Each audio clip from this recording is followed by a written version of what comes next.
አላህ አካል አለው ብለው ያምናሉ። ቦዲ የሆነ የሚታይ የሚዳሰስ የሚዳሰስ አካል ካለ ደግሞ ሊቆሽሽ ይችላል። እሱ ሊቆሽሽ ይችላል። ምክንያቱም ይታያል፣ ይዳሰሳል፣ ይነካል ቦዲ ስለሆነ። ሰውንም ከሚቅጨለጨል ሸክላ ከሚገማ ጥቁር ጭቃ በእርግጥ ፈጠር ነው ይላል። አላህ ሰውን በምንድን ነው የፈጠረው? ከሚገማ ከጥንብ ነገር ነው የፈጠረው። ሱራ 38 አዳም ሱራ 38 75ን ክፈተው። እንዴት ነው የፈጠረው አላህ? በሚገማ ጭቃ። አዳምጥ። ከሚገማ ነገር አሁን መልስ የምትሰጠው እኔ ጋ የጠቀስካትን ስታመጣ ነው። ቅድሚያ ኢብሊስ ወይ በሁለት እጆቼ ለፈጠርኩት ከመስገድ ምን ከለከለህ ይላል። የሚገማ ጭቃ አብኩቶ ለውሶ አላህ አደምን ጠፍጥፎ ሰርቷል። የገማ ጭቃ በእጆቹ ማለት ነው። ስለዚህ ስለመቆሸሽ የምታወራ ከሆነ ፊዚካል ቦዲ ማንንም አይመስል አለው ብለህ የምታምነው አንተ ነህ፣ እኔ አይደለሁም። እኔ አምላክን ምንም ነገር ያቆሸዋል ብዬ አላምንም። አንተ ግን ያቆሸዋል ብለህ ታምናለህ። ጠበሪ ቮሊም 1 ፔጅ 261 ነው 60 ላይ ክርስቲያን 40 ዓመት ምናምን አጨማልቆ አብኩቶ ነው የሰራው ይለናል። ያንን ጥንባት ግማት እጁ ላይ አለ ማለት ነው። ማለይ አላህ ላይ ታጥቧል አልታጠበም? ቆሽሿል ማለት ነው። አትሊስት ቢታጠብም እንኳን አንተ ባመጣው ሎጂክ ማለት ነው። እኛ ግን ፈጣሪ በምንም ነገር ይቆሽሻል ብለን አናምንም። በምንም ነገር የቆሸሸን ያነጻል። ሳሙና እንኳን በአቂሚቲ ሳሙናና ውሃ እንኳን የፈጣሪ ፍጡር ሆነው ፈጣሪ የፈጠራቸው ሆነው ውሃና ሳሙና እንኳን የቆሸሸን ያነጻሉ። ልብሳችን ቢቆሽሽ በውሃና በሳሙና እንኳን ቆሻሻን እናጠራለን። እና ታዲያ ፈጣሪ በቆሻሻ ይቆሽሻል ብለህ ስታስብ በፈጣሪ ላይ ቆሻሻ ለውጥ ያመጣል ብለህ ስታስብ አስቡ። እናንተ ካሰባችሁ ግን አላህ ላይ ወስደን እንለጥፈዋለን። ሁለት እጆች አሉት። ሁለት እጅ ያለው ሰው ነው። በሁለት እጆቹ ነው የሰራው። እሱንም አብኩቶ ጠፍጥፎ እነኛ ሁለት እጆቹ 5 ጣቶች አሉት። ወደ ቶፒኩ ተመለስ። ጥቅሱ ካለ ጥቅሱን ጥቀስ።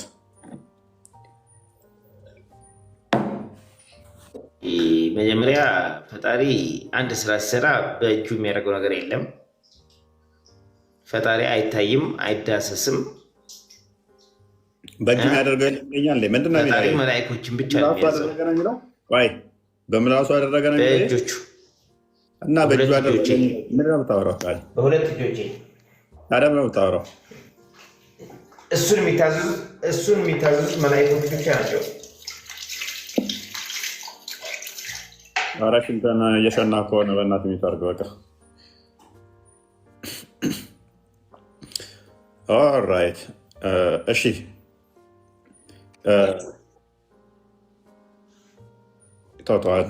አስቸጋሪ ሰው ነህ። እኔ ስለመታዘዝ አልጠየቅኩም። ኤኒዌይስ አትባልጉ። እሱ ምንም አይነት ስራ አይሰራም። እያንዳንዱ ስራ የሚያሰራው አሀ ማይክን አንሳው። የንስጥሮስን እንትን አመጣልን እኮ። ስለዚህ አላህ ምንም ነገር አይሰራም፣ መላእክቶቹን ነው የሚያሰራው። ስለዚህ ፈጠረበት፣ መላእክቶችን ያዛል። ስለዚህ መላእክቶች ናቸው አደምን የፈጠሩት እያልከን ነው። መጀመሪያ መላእክቶችን የፈጠራቸው እሱ ነው። እሱን ያዘዛቸው ያደረጋቸው። ከዛ መላእክቶች ደግሞ አደምን ፈጠሩ። እሱ አይሰራም፣ እነሱን ነው የሚያሰራው ስላለ ጭቃውን ያቦኩትና በሁለት እጅ የሰራው ማነው?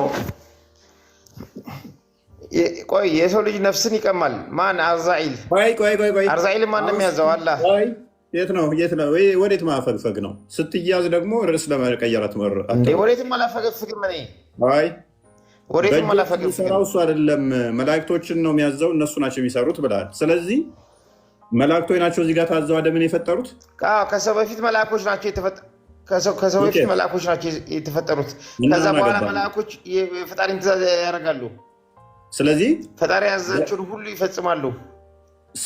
ምን አገናኘው ከዚህ ከእኛ ከጠቀስነው ጋር? በሁለት እጆቼ በገማ ጭቃ ፈጠርኩት ከሚለው ጋር ምን አገናኘው? እጁ እንደኛ አይደለም። አላህ እጅ ስለመኖሩ ምን ማስረጃ አለ? ወይ ቀልድ! ይሄ እጅ የማን ነው እጅ? አደምን በሁለት እጁ የፈጠረው አይተናል። በሁለት እጅ የፈጠረው አደምን ማን ነው? እስቲ እኔ ጥያቄ ልጠይቅህ። አይዞህ አትችልም። ገብርኤል ፈረስ ሲጋልብ ማን አይቶት ነው? ፈረስ ላይ ሆኖ እንትና ጊዮርጊስ ፈረስ ላይ ሆኖ ጦር ይዞ ማን አይቶት ነው? እስኪ አንሰል የሰራችሁት አላህ ከጊዮርጊስ ጋር ተመሳሳይ ነው እያልከን ነው? ጊዮርጊስም ማን አይቶት ነው? ቆይ ጊዮርጊስ ሰው ነው፣ አላህም ሰው ነው እያልከን ነው? አይደለም። ጊዮርጊስ ሰው ነው። ጊዮርጊስ ሰው ነው፣ ያ ሰማዕት ነው። ስለዚህ ሰው ነው፣ ጅማሬ ያለው። አላህም ጅማሬ ጊዮርጊስ ሰው ነው። ቆይ አዳምጥ። ሰውና ስለዚህ ሰውና መልአክ አንድ ነው እንዴ? ቆይ አዳምጥ። ሰውና መልአክ አንድ ነው እንዴ?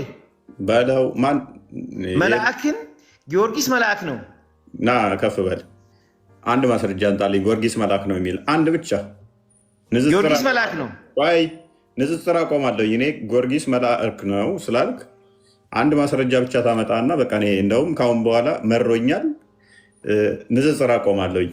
አንድ ማስረጃ ብቻ ጊዮርጊስ መልአክ ነው ያለበት።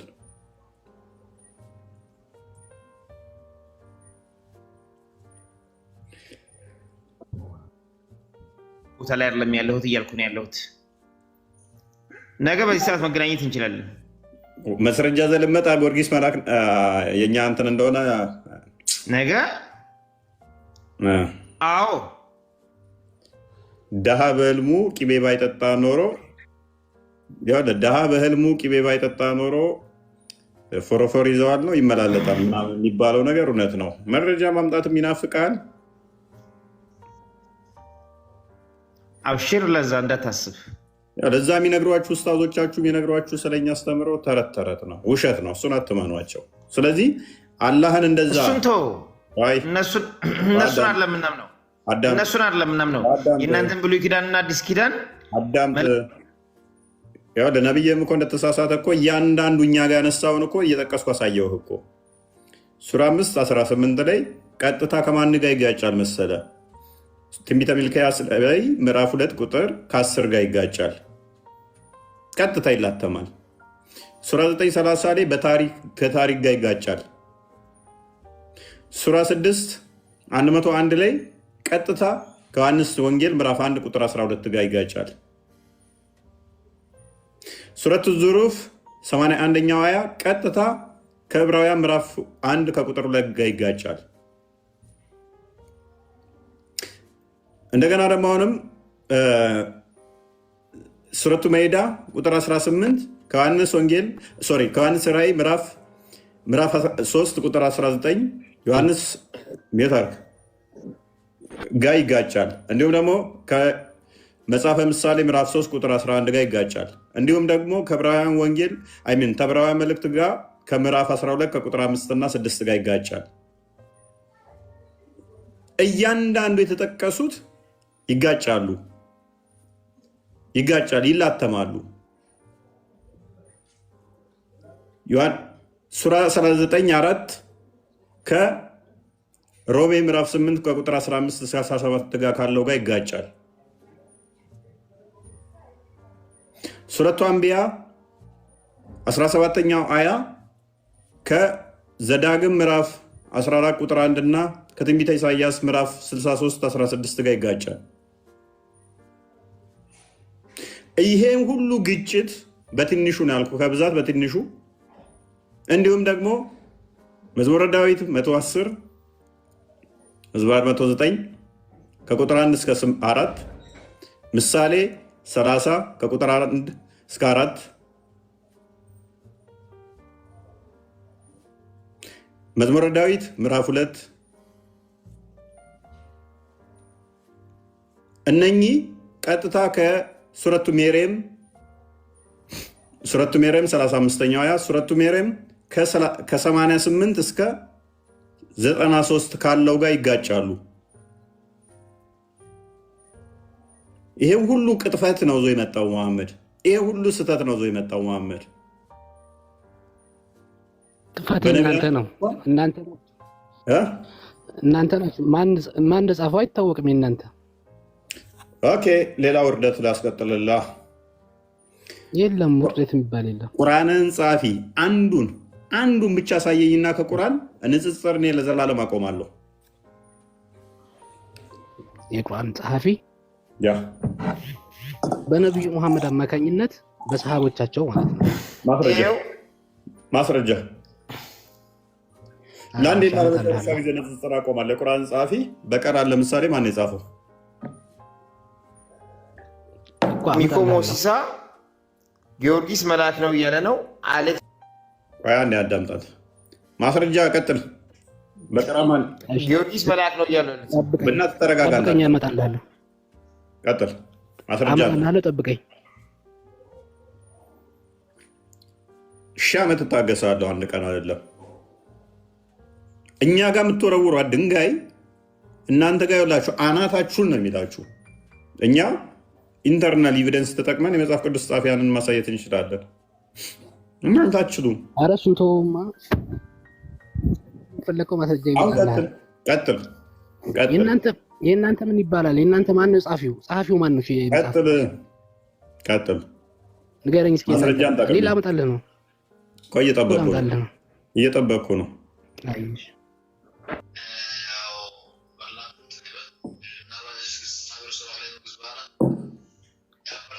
የህግ መጽሐፍት በማን ነው? በሙሴ። የህግ መሰጠት በማን ነው? ለእስራኤሎች። ህግ መጽሐፍት አምስቱን መጽሐፍቶች ማን ጻፈ? ሙሴ።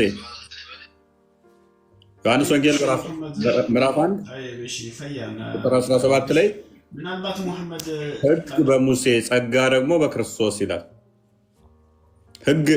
የህግ መጽሐፍቶች በማን የተሰጡት ማለት ነው? በሙሴ።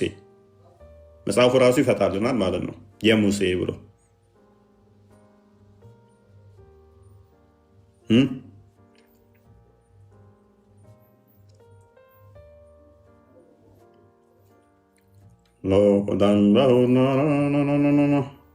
እንጠብቃለን። ችግር የለውም፣ እንጠብቃለን። ተስፋ እንዳቆርጡ አዲሱ ቁርአን ላይ ሊገኝ ይችላል። እኛ ኢንተርናል ኤቪደንስ ተጠቅመን ጻፊያኖችን የብሉይ ኪዳን በተለይም ምክንያቱም ኢሳያስ እንደዚህ አለ፣ ሕዝቅኤል እንደዚህ አለ፣ ዳዊት እንደዚህ አለ። ለምሳሌ ዳዊት በመዝሙሩ ምዕራፍ 2 ሐዋርያት ሥራ ምዕራፍ 2 ላይ እንደዚህ አለ። ሉቃስ ወንጌል ምዕራፍ 22 ላይ ከቁጥር 40 ምናምን አካባቢ ላይ ክርስቶስ ዳዊትን ይጠቅስና ጌታ ጌታዬን እግርህ መረገጫ እስከማደርግ በቀኝ ተቀመጥ አለው። ይህን እንዲያለ ዳዊት መዝሙረ ዳዊትን እንደጻፈ ይነግረናል። በአዲስ ኪዳን ዳዊት ጻፊ የመዝሙረ ዳዊትን ጻፊ ማን እንደሆነ ይነግረናል ማለት ነው። ለምሳሌ ስለ ዝሙት እንትን ሲጠየቁ ስለ መፍታት ማለት ነው ክርስቶስ ሲጠይቃቸው ሙሴስ በሕግ እንደዚህ ብሎ ጻፈላችሁ ስለ ልባችሁ ጥንካሬ ብሎ ይነግረናል። ስለዚህ እነኛ ሕግ ማነው የጻፋቸው? ሙሴ ነበር የጻፋቸው። በአዲስ ኪዳን ኮንፌርም እናደርጋለን ማለት ነው። እነሱ በቀራና ኢምራንና እነዚህ የሰላቢውን ምዕራፍ ማን የጻፈው? ወንበዴ አንድ ሰላቢ ሊሆን ይችላል።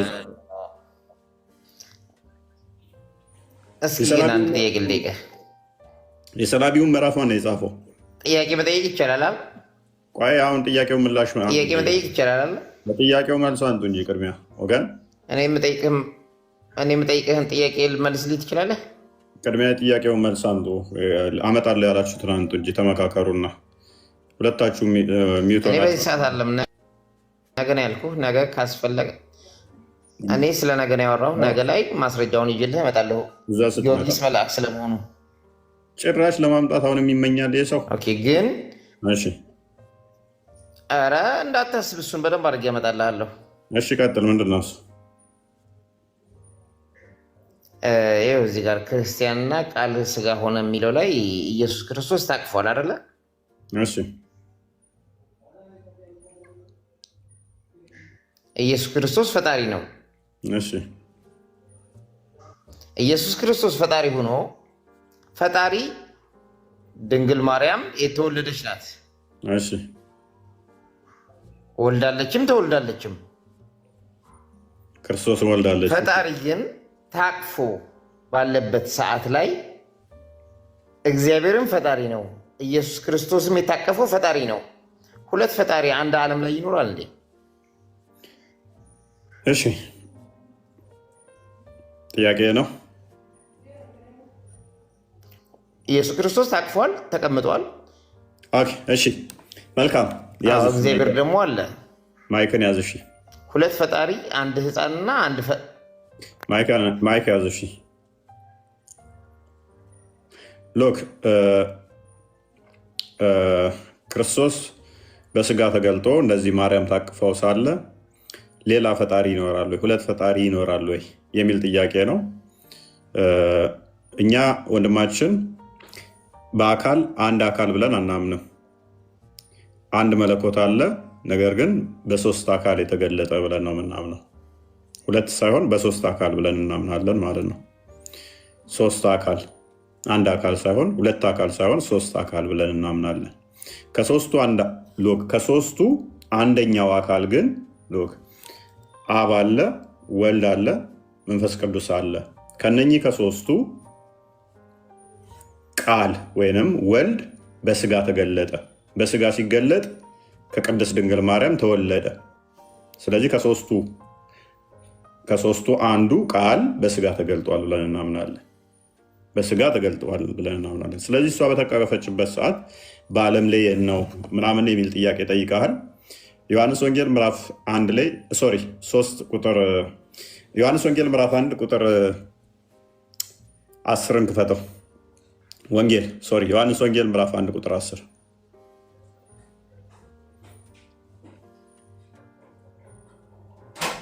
እሷ ታቅፈው እንዴት ነው የኔ ያለው የሚል ጥያቄ ነው። ክርስቶስ ቃል ነው። ያ ቃል ደግሞ አካላዊ ቃል ነው፣ በስጋም የተገለጠ ነው። ያ ቃል አንድ ቦታ ነው፣ የት ነው ያለው የሚል ነው። ብዥት አለው። በዓለም ነበረ፣ ስለ ቃል ነው የሚያወራው ከኋላ ክፍሉ። በመጀመሪያ ቃል ነበር፣ ቃል በእግዚአብሔር ዘንድ ነበር፣ ቃልም እግዚአብሔር ነበረ። ሁሉ በእርሱ ሆነ፣ ከሆነውም አንዳች እንኳን ያለ እርሱ የሆነ የለም እያለ ይመጣና በእርሱ ሕይወት ነበረ፣ ብርሃን ነበረ ምናምን እያለ ይቀጥልና በዓለም ነበረ አለ። በምን በዓለም ዓለሙም በእርሱ ሆነ፣ ዓለሙም አላወቀውም እያለ ይቀጥላል። ከዛ ወዲያ ቃል ስጋ ይሆናል ማለት ነው። ቃል ስጋ ሆነ፣ ጸጋና እውነትን ተሞልቶ በእኛ አደረ ይላል። ይህ ቃል በስጋ ተገለጠ ማለት ነው። በምን የነበረው? በዓለም ሞልቶ የነበረው በዓለም ያለው። ዮሐንስ ወንጌል ምዕራፍ 3 ቁጥር 13 ክፈተው። ይህ ቃል በስጋ ሲገለጥ ምን ተባለ? የሰው ልጅ ተብሎ ተጠራ። አስቀድሞ ግን ነበረ። በስጋ ሲገለጥ በስጋ እንደመገለጡ የአብ ልጅ የሰው ልጅ ተብሎ ተጠራ። ከሰማይ ከወረደ በቀር ወደ ሰማይ የወጣ የለም። ከሰማይ የወረደ ያለው ለምንድን ነው? ቃል አስቀድሞ ስለነበረ ወደ ሰማይ የወጣ ማንም የለም አለ። እርሱም በሰማይ የሚኖረው የሰው ልጅ ነው አለ። እያዩት እያወሩት እኮ ነው። እያዩት እያወሩት ምን አላቸው? ከሰማይ ከወረደ አላቸው። ወደ ሰማይ የወጣ ማንም የለም፣ እርሱም በሰማይ የሚኖር የሰው ልጅ ነው አላቸው። በሰማይም እንደሚኖር በምድርም እንደሚኖር ነገራቸው ማለት ነው። በሁለቱም እንደሚኖር ነገራቸው። ስለዚህ ቃል በሁሉ የሞላ ነው። ምክንያቱም እግዚአብሔር በሁሉ የሞላ መዝሙረ ዳዊት ምዕራፍ 139 ቁጥር 7 ላይ እሱ በሁሉ የሞላ ስለሆነ ቃሉ ደግሞ ከእሱ የተለየ አይደለም። ክፈተው አንዴ። መዝሙረ ዳዊት 139 ቁጥር 7 በሁሉ የሞላ ነው፣ በሁሉ ያለ ነው። ቃል ከአብ የተለየ አይደለም። ቃል የሌለበት አብ ያለበት ለየብቻ ተነጣጥሎ አይደለም። እሱን እናየዋለን። ከመንፈስ ወዴት እሄዳለሁ አለ። መልሰውማ ወደ ሰማይ የወጣ የለም የሚለውን ወደ ሰማይ አንዴ ቆይ አንዴ ልጨርስ። ከመንፈስ ወዴት የወጣ የለም የሚለውን መልስ። አንዴ እንትን እንበል። ከመንፈስ ወዴት እሄዳለሁ? ከፊትህስ ወዴት እሸሻለሁ? ወደ ሰማይ በወጣ አንተ ነህ፣ አንተ በዚያ ነህ። ወደ ሰማይ ቢወጣ አለ እሱ። ቃል ምን አለ? አስቀድሞ እዛ ጋር ምንድን ያለው? ከሰማይ ከወረደ በቀር ወደ ሰማይ የወጣ የለም፣ እርሱም በሰማይ የሚኖር የሰው ልጅ ነው አለው አይደለ? ወደ ሰማይ በወጣ አንተ በዚያ ነህ፣ አንተ በዚያ ነህ። ወደ ሲኦልም በወርድ አንተ በዚያ አለ። እንደ ንስር ንጋት ክንፍ በወስድ እስከ ባህር መጨረሻም ብበር በዚያ እጅህ ትመራኛለህ፣ ቀኝህም ትይዘኛለች። ስለዚህ በሁሉ የሞላ ነው። ዮሐንስ ወንጌል ምዕራፍ 1 ቁጥር 18 ክፈተው። ስለዚህ እግዚአብሔር አብ ባለበት ሁሉ እግዚአብሔር ወልድ ወይም ደግሞ ቃል በሁሉ ከሱ ጋር የሞላ ነው ማለት ነው። ሎክ ቁጥር 18 መቼም ቢሆን እግዚአብሔርን ያየው አንድ ስንኳ የለም በአባቱ እቅፍ። ስለዚህ አባቱ ባለበት ሁሉ ምን አለ? ወልድ አለ። በአባቱ እቅፍ ያለ አንድ ልጁ እርሱ ተረከው። ዮሐንስ ወንጌል ምዕራፍ 14 ቁጥር 9 ክፈተው። ስለዚህ እሱ አብ ባለበት ሁሉ ወልድ ምን አለ? አለ ማለት ነው። በሁሉ የሞላ ነው ማለት ነው። በሁሉ ያለ ነው ማለት ነው። ኢየሱስም አለው ከፍ አድርገው ቁጥር 9 ነው። ኦኬ ከፍ አድርገው።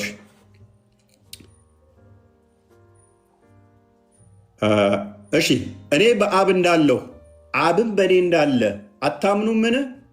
አብ ባለበት ሁሉ ምን አለ? ከላይ ያለውን አንብብልኝ። ከላይ ያለውን አንብብልኝ። ኢየሱስም አለው ኢየሱስም አለው አንተ ፊልጶስ ይህን ያህል ዘመን ከአንተ ጋር ስኖር አታውቀኝምን? እኔን ያየ ሉክ እኔን ያየ አብን አይቷል። እንዴትስ አንተ አብን አሳየኝ ትላለህ? እኔ በአብ ሉክ እኔ በአብ እንዳለው አብም በእኔ እንዳለ አታምንምን? እኔ በአብ እንዳለው አብም በእኔ እንዳለ ቅድም ምን አልኩህ? አብ ባለበት በቅፉ ነው ብያለሁ። እሱ በሞላበት ሁሉ ወልድ ሞልቷልና፣ ነገር ግን በጠባብ ደረት በአጭር ቁመት በስጋ ደግሞ ተገለጠ ብለን እናምናለን። ያ የማይወሰነው በተወሰነ አካል ተገልጦ ደግሞ ታይቷል ብለን ሚዩታርጋ እንዴ ታይቷል ብለን እናምናለን። ያ ተወሰነ ስንል ግን ያ ርቀቱን ወይም ደግሞ ከአብ ጋር ያለውን እንትኑን ለቆ አይደለም። በአብ እያለ በስጋ ተገለጠ፣ በዓለም ሞልቶ በስጋ ታየ። ለምሳሌ ቁርአን ያላቃል ነው ብለህ ተማምናለህ። ቁርአን ያላቃል ነው። ያ ቁርአን ደግሞ አንተ ጋር አለ። ቃሉ ከአብ ጋር ቃል የለም። ቃሉ ከአብ ለቋል። ቃሉ ፍጡር ነው። ቆይ አንዴ በእናትህ ተረብሻ። አንተ ደግሞ ምንድን ነው ያልከው? ስለዚህ ንጽጽር ተዋለው አልክም። ያው ማስረጃ እስቲ ቆይ አንዴ በእናትህ ለምን ትረብሻለህ አንተ? ያለ ተራህ ገብተህ ማን ጠየቀህ አንተን? ስለዚህ በዓለም ላይ ማን ነበረ ላልከው ቃል በዓለም የሞላ ነው። ወልድም አብም በዓለም የሞላ ነው። መንፈስ ቅዱስም በዓለም የሞላ ነው። እኛ አንድ አካል ሳይሆን የምናምነው 3 አካል ነው የምናምነው። ለምሳሌ አንተ አላህን ስንት አካል እንደምታምን ብጠይቀህ አታውቃቸውም ብዛታቸውን። ባቱ አለ፣ እግሩ አለ፣ እጁ አለ፣ ፊቱ አለ፣ አይኑ አለ። ቁርአን ቃሉ ደግሞ አለ። ደግሞ ጆሮቹ አሉ፣ ጣቶቹ አሉ። ስንት ናቸው ያለ አካላት ብለህ አታውቃቸው። እኔ ግን ምን ብዬ አምናለሁ? ቃል አካላዊ ነው ብዬ አምናለሁ። በኩነት አስተምሮ ወልድን ልብ ብዬ አምናለሁ። መንፈስ ቅዱስ እንዳ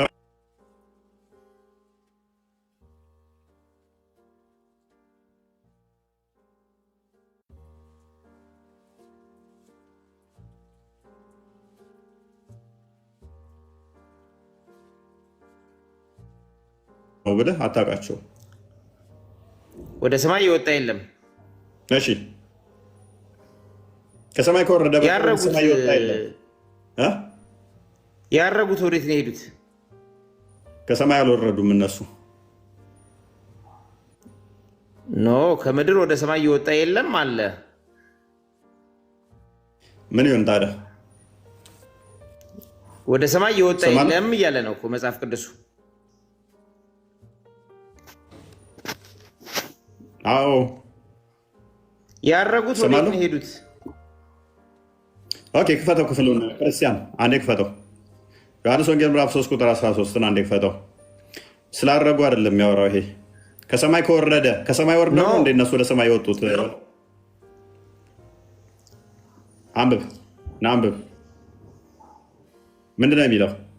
ከሰማይ ከወረደ በቀር ወደ ሰማይ የወጣ ማንም የለም። ከሰማይ የወረደ ነው እንጂ ወደ ሰማይ የወጣው ከሰማይ ያልወረደ ወደ ሰማይ የወጣ የለም። ያረጉት ከሰማይ የወረዱ አይደሉም። ከሰማይ ወርዶ ወደ ሰማይ የወጣ ከሰማይ ከወረደ በቀር አዳምጥ። ከሰማይ ወርዶ ወደ ሰማይ የወጣ ማለት መጽሐፍ ቅዱስ እኮ ነው እያለ ያለው። ከሰማይ ማን ነው? አዳምጠኛ። ከሰማይ ከወረደ አንዴ አዳምጠኛ። ከሰማይ ከወረደ በቀር ወደ ሰማይ የወጣ የለም ማለት እርሱ ማን ነው? የሰው ልጅ ነው። የለም ከሰማይ የወረደ ነው እንጂ። አዎ ከሰማይ የወረደ ነው እንጂ ወደ ሰማይ የወጣ የለም። ከሰማይ ወርዶ ወደ ሰማይ የወረዱት የወጣ ናቸው እንጂ አለ። ወንድሜ አዳምጥ፣ ማይለውን አትበል። ከሰማይ ከወረደ በቀር ወደ ሰማይ የወጣ ማንም የለም፣ እርሱም በሰማይ የሚኖረው የሰው ልጅ ነው። በምድር እየኖረ በሰማይ የሚኖር ከሰማይ ወርዶ ወደ ሰማይ የወጣ የሰው ልጅ ማን ነው ነው የተባልከው? ማን ነው እሱ? እሱ ልመልስ ትችላለህ? ቀጥለዋል። ከሰማይ ከወረደ በቀር ወደ ሰማይ የወጣ የለም። ከሰማይ የወረዱት ናቸው እንጂ መልሰው ወደ ሰማይ የወጡት ከሰማይ ያልወረዱት ወደ ሰማይ አልወጡም። ክፍሉን ለምን ትነጥላለህ? ከሰማይ ከወረደ፣ ስለዚህ ከሰማይ ወርዶ ወደ ሰማይ የወጣ ማን ነው? ከሰማይ ከወረደ በቀር ወደ ሰማይ የወጣ ማንም የለም እያለ እኮ ነው ያለው። አዎ ከሰማይ ወርዶ ወደ ሰማይ የወጣ የለም። አንድ ሁለተኛ እንዴ ሌሎቹ ከሰማይ ከወረደ በቀር ነው እኮ የሚለው። ኖ እፎይ ከሰማይ አዳምጥ። ከሰማይ ወርዶ ወደ ሰማይ የወጣ ማለት ታደርገኛለህ። ሚውት ከምታደርገኝ በፊት እኔን አዳምጠኝ። አንተ ቀጥልሽ። ከሰማይ ከወረደ በቀር እያለ ነው። ከሰማይ የወረደ ነው እንጂ ወደ ሰማይ የወጣ ማንም የለም። መሬት ላይ ተፈጥሮ ወደ ሰማይ የወጣ የለም።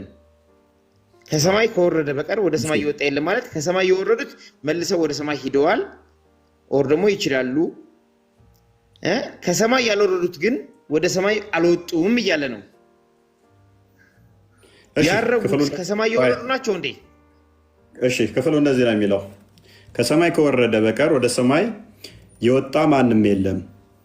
ስለዚህ ከሰማይ የወጣ ክፍሉን አትነጥለው። ነጥላ አንተ የምትፈልጋትን ብቻ ማንበብ የለብህም። ከሰማይ ወርዶ ወደ ሰማይ የወጣ ማን ነው? አውዱ እንደዛ ነው። ከሰማይ ወርዶ ወደ ሰማይ የወጣ በኃይሉ በስልጣኑ ማን ነው? እርሱም በሰማይ የሚኖር የሰው ልጅ ነው። ማን ነው? የሰው ልጅ ነው። ከሰማይ ነው የወረደው፣ ወደ ሰማይ ነው የወጣው። ይሄ በገዛ ኃይሉ በስልጣኑ ይሄን ያደረገ ማን ነው? ክርስቶስ ብቻ ነው። አንድ የለም ሌላ። ሌሎቹ ኤልያስም ልጠቅስ ትችላለህ። አይ ቲንክ ሁለተኛ ነገሥት ላይ ይመስለኛል ምዕራፍ 2 ቁጥር 11 አካባቢ ላይ እሱም ተወሰደ ነው የሚለው። ወደ ሰማይ ያሉት ሙሴ እንትናን ሄኖክን ልጠቅስ ትችላለህ። እሱም ተወሰደ ነው የሚለው። በገዛ ስልጣናቸው በኃይላቸው የወጡ ማንም የለም። አንተ ባልከውን ቢሄድልህ እንኳን ማለት ነው። አንተ ባልከው እንኳን እንደው ልስማማልህ ብልም አንድም በኃይሉ የወጣ የለም። ተወሰደ ነው የሚለው። መወሰድና በኃይል መሄድ ይለያያሉ። በኃይል እኮ የሚል የለም እኮ እዚህ ጋር የወጣ ነው የሚለው አይደለ? ተወሰደ ይላል። ይህ ክፍል ተወሰደ የሚል አይደለም። ከሰማይ የወረደ ወደ ሰማይ ተመልሷል ወጥቷል ነው እንጂ የሚለው። ከሰማይ ከወረደ በቀር እኮ ነው የሚለው። ስለዚህ ከሰማይ ያልወረደ አዳምጥ። የአማርኛ እኮ እችላለሁ እኔ። አዳምጥ። እሺ ከሰማይ ከወረደ በቀር ማለት ምን ማለት ነው? ከሰማይ ከወረደ በቀር ወደ ሰማይ የወጣ የለም። የወጣው በገዛ ስልጣኑ በኃይሉ ክርስቶስ ነው። ኖ ስልጣን የሚል የለም እዚህ ጋር። አሁን ተወሰደ ነው የሚለው፣ ወጣ ነው የሚለው። ከሰማይ ከወረደ በቀር ወደ ሰማይ የወጣ የለም። ከሰማይ የወረዱት ናቸው እንጂ ከሰማይ ያልወረዱት ወደ ሰማይ አልተመለሱም እያለ ነው። አሁንም ልድገምልህ። ኤልያስም ቢሆን ተወሰደ ነው የሚለው። ተወሰደ ማለት ወሳጅ ያስፈልገዋል። አዳምጥ። እሱም ደግሞ ከሰማይ የወረደ አይደለም ኤልያስ። አንድ በል። ይሄ መውጣትን ነው የሚናገረው። ወጣ ከተባለ በራሱ ኃይል ነው፣ በራሱ ስልጣን ነው። ሄኖክም ቢሆን አካሄዱን ከእግዚአብሔር ጋር ስላደረገ እግዚአብሔር ወስዶታልና አልተገኘም ነው የሚለው። እግዚአብሔር ወሰደው። ይህንኛው ግን ተወሰደ ሲባል ስቲል አሁንም በስጋው ስለመውጣት እንጂ ክርስቶስ አምላክ የሌለበት ወዳለበት ምናምን የሚካሄድ እንደዛ አይደለም። ነገር ግን ስጋውን ለመጠቆም ነው። እዛውም ግልጽ ሲያደርገው የሰው ልጅ ብሎ ገለጸው ማለት ነው። ክርስቶስ ብዙ ጊዜ የሰው ልጅ እያለ ራሱን ይጠራል። ለምን? ትንቢተ ዳንኤል ምዕራፍ 7 ላይ ከቁጥር 9 ጀምሮ አይሁዶች እግዚአብሔር በሰው አምሳል ይመጣል ብለው በደመና ይመጣል ብለው ይጠብቃሉ። ይህንን በቀራ ላይም አለ። በቀራ 210 ላይ በደመና ውስጥ ሆኖ ከመላእክት ጋር ታጅቦ ይመጣል ብለው ቁርአን ላይም አስቀምጠውታል። ለምን እንደከተቱት ባላቅም፣ አይሁዶች ግን በሰው አምሳል የሰውን እንትን የሚመስል በደመና ሆኖ ይመጣል ብለው ስለሚጠብቁ ክርስቶስ ያችን ሪፈር ለማድረግ በያዘው ስጋ ከማርያም ተወልዷልና ምን ይላል? የሰው ልጅ ይላል። ስለዚህ ምን አላቸው? ከሰማይ ከወረደ በቀር ወደ ሰማይ የወጣ የለም፣ እርሱም በሰማይ የሚኖር የሰው ልጅ ነው አላቸው። ይህንን ሲላቸው ምን እያላቸው ነው? ከሰማይ የወረደ ወደ ሰማይ የሚወጣ በሰማይ የሚኖር ማን ነው? የሰው ልጅ ነው። እሱም ማን ነው? ክርስቶስ ነው። ማቴዎስ ወንጌል ምዕራፍ 16 ላይ ከቁጥር 13 አካባቢ ደግሞ 16 አካባቢ ጀምሮ የሰው ልጅ ማን ይሉታል ብሎ ይጠይቃቸዋል። እዛ ላይ ግልጽ ያደርገዋል ማለት ነው የእግዚአብሔር ልጅ እንደሆነ። ዮሐንስ ወንጌል ምዕራፍ 6 ላይ ደግሞ ከ48 ጀምሮ እስከ 58 አካባቢ ይመስለኛል ከሰማይ የወረደ ሕያው እንጀራ እኔ ነኝ ይላል። ከሰማይ የወረደው እሱ ነው፣ ወደ ሰማይ የወጣውም እሱ ነው። ይሄንን ደግሞ አዳምጥ፣ ከሰማይ ከወረደ በቀር ወደ ሰማይ የለም ማለት አዳምጥ። ሐዋርያት ሥራ ምዕራፍ 1 ላይም በተመሳሳይ ይህ ወደ ሰማይ ሲወጣ ያያችሁት እንዲሁ ተመልሶ ይመጣል ይላል ማለት ነው። ስለዚህ ወደ ሰማይ የወጣው ራሱ ነው ማ ክርስቶስ። ሌሎቹ ግን ተወሰዱ ነው። መወሰድና መውጣት ልዩነት አለው። በኃይል በራሱ መውጣትና መሄድና መወሰድም ልዩነት አለው። ሜይ ቢ እየተቋረጥኩ ነው እንዴ?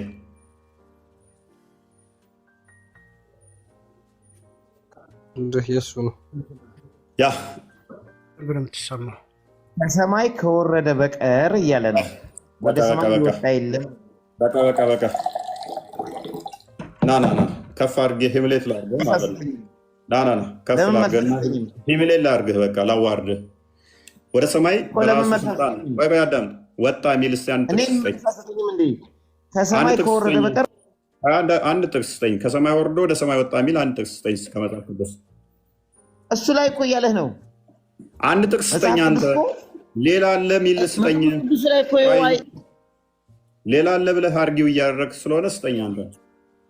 እሱ ላይ እያየሁ ነው ያለ ነው። ሌላ ምኑን ነው እሱ ላይ እያየህ ያለኸው? እኔ እኮ ከክርስቶስ ውጭ ከሰማይ ወረደ ወደ ሰማይ የወጣ የለም እያልኩ ዘግቼብሃለሁ። አለ ሌላ በገዛ ስልጣኑ አዳምጥ። ሌላ አለ በስልጣኑ በኃይሉ የወጣ ተወስዶ ሳይሆን የወጣ አለ። ከሰማይ ወርዶ ወደ ሰማይ የወጣ እንዲሁም በሰማይ የሚኖር በምድር የሚናገር አለ ብለሃልና ማስረጃ ስጠኝ እስኪ። እሱ ላይ ከክርስቶስ በቀር አይልም። አንደኛ ከሰማይ ከወረደ በቀር ወደ ሰማይ ማስረጃ ስጠኝ። ምንድነው እያወራ ያለው? ሜይ ቢ ግልጽ አይደለውም። ክርስቲያን ግልጽ አይደለው? ኧረ ግልጽ ነው። ምንም እኮ ማስረጃ ማምጣት አችልም። ወይንም ሌላ አለ ካልክ አምጣ እስኪ። ምንድነው እያወራኸኝ ያለው? የከፈትከው ምዕራፍ አለ አንተ ራስህ የከፈትከው። ይህንን ያህል የመከራከል ጭንቅላት ካለ ለምንድን ነው ስለ አላህ ሲወራ እንትን ማትሉት? አይ ቲንክ ግልጽ ነው አይደል? እንዴ ቶፒኩ ሜይ ቢ ከስር ያልገባችሁ ካለ እስኪ ጻፉ። አንድ ቁጥር ክርስቲያኖች ማለት አልገባሽም ነው እኮ ይሄ ደጋግመህ እያስረዳ ራሱን እያነበበው እኮ እንዴት እንዳልተረዳው አላውቅም። እና ግልጽ ነው። ከሰማይ ከወረደ በቀር ወደ ሰማይ የወጣ የለም፣ እርሱም በሰማይ የሚኖር የሰው ልጅ ነው። ስለዚህ ሌሎች ኤልያስም ሆነ ሄኖክም ሆነ እነሱ ተወሰዱ ተብለው ተናግሮላቸዋል። አካሄዳቸው ሄኖክ ለምሳሌ አካሄዱ ከእግዚአብሔር ጋር ስለነበረ ምን ተባለለት? እግዚአብሔር ወስዶታልና አልተገኘም ተባለ። መወሰድና መውጣት ይለያያል። መወሰድ ሌላ ነው፣ መውጣት ሌላ ነው። አንድ እሱ ነው። ሁለተኛ ከሰማይ ወርዶ ወደ ሰማይ እየወጣ የለም። በሰማይ የሚኖር እንዲሁ በምድር እየኖረ የለም። በሰማይ ካለ በምድር አይኖርም ማለት ነው። በምድር ካለ ደግሞ በሰማይ አይኖርም። አንዱ ጋር ሲኖር አንዱ ጋር ክፍተት ይሆናል ማለት ነው። እና አይ ቲንክ ሐዋርያት ሥራ ምዕራፍ 1 ቁጥር 7 ነው 8 ላይ ይህ ወደ ሰማይ ሲወጣ ያያችሁት እንዲሁ ይመጣል ይላል። ክርስቲያን ቼክ አድርገው ሜይ ቢ ከቻልክ። መላእክቶች እንደምለው ወደ ሰማይ ሲወጣ ወደ ሰማይ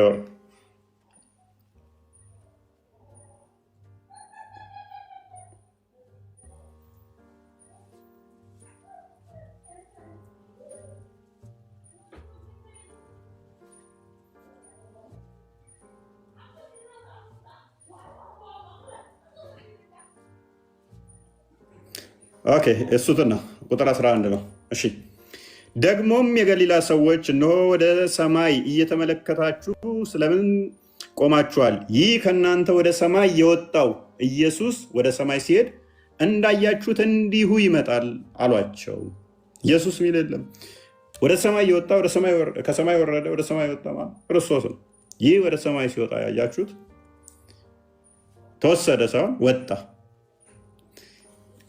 አይበቃችሁ ምን ሰዎች በቂ ነው። 6 ሰዓት ድረስ እንቆያለን እኮ የሚል ፍላጎት አልነበረ ነው። ሰራችሁልን። ማለን ቃሎት ያሰማሉ። እናመሰግናለን። የት ሄደ ነው? ዛሬ ጠፍተህ ነበር።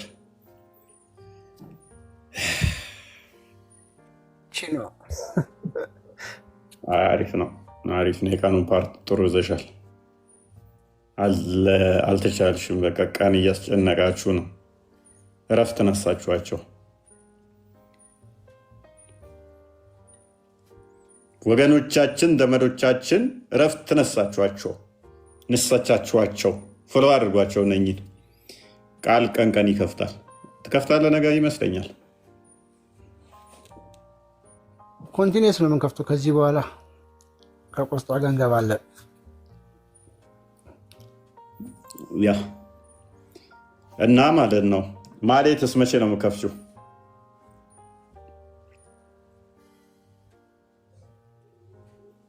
አይኔ ቆይ ይቀረኛል። በደንብ ልማርና እከፍታለሁ። ተጠምቀሽ ትከፍቻለሽ። አይቀርልሽም። ኧረ ግድ ነው። ችግር የለው። አሁን ትወጣላችሁ ወይንስ መዝሙር እንድትጋብዙን አላችሁ ወይንስ ስንተኛበት ፏ ብለን እንተኛ? ወይ መገለጥ አውርዳ ከነብዩ ቤት ከበላችሁ በኋላ ውጡ የሚለው ውጡ። በቃ እውነት ነው። ውልቅ በሉ። ቻው ቻው። ደህና አደሩ።